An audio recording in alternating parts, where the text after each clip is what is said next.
Friends, welcome to the లాటాలర్ YouTube channel. ఇప్పుడు నేను చెప్పొచ్చే టాపిక్ ఏంటంటే ఫ్రెండ్స్, మనకి పాత ఐపీసీలో వ్యభిచారం అనేది నేరంగా ఉండేది. Section 497 of IPC. కొత్తగా వచ్చినటువంటి బిఎన్ఎస్లో వ్యభిచారం అనేది పూర్తిగా తొలగించడం జరిగింది. ఎందుకంటే వ్యభిచారం అనేది నేరం కదా అనేది బిఎన్ఎస్ చెబుతుంది.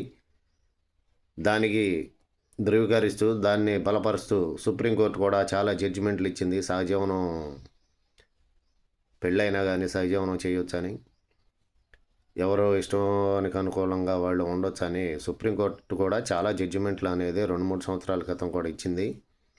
ఫైనల్గా నేను చెప్పవచ్చేది ఏంటంటే, ఐపీసీలో ఉన్నటువంటి 497 ఆఫ్ ఐపీసీ అడల్టరీ అనేది వ్యభిచారం చేయటం అనేది చట్టరీత్యా నేరం ఒకప్పుడు. ఇప్పుడు బిఎన్ఎస్ కొత్తగా వచ్చింది. ఆ బిఎన్ఎస్లో ఈ యొక్క సెక్షన్ని, అసలు వ్యభిచారం అనే సెక్షన్నే తొలగించారు. అసలు వ్యభిచారం అనేది నేరం కాదు.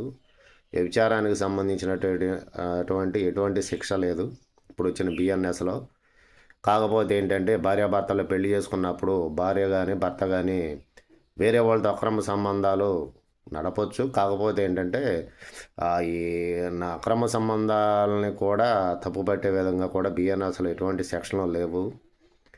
రెండోది, ఏమైనా భార్య భర్తపై కేసు పెట్టేటప్పుడు లేదంటే 498ఏలో ఏదన్నా యాడ్ చేస్తే మా ఆయన వేరే అమ్మాయితో అక్రమ సంబంధం కొనసాగిస్తున్నాడని మాత్రమే చెప్పుకోవచ్చు. కానీ స్పెషల్గా బిఎన్ఎస్లో వ్యభిచారము అక్రమ సంబంధాలు ఈ నేరం అనేది చెప్పి బిఎన్ఎస్లో ఎక్కడా లేదు. మనకి పూర్వం పాత ఐపీసీలో అడల్టరీ అని ఉండేది. ఈ అడల్టరీ 497 ఆఫ్ ఐపీసీ కింద ఉండేది. అది నేరం అనేది ఇటువరకు ఉండేది పాత ఐపీసీలో.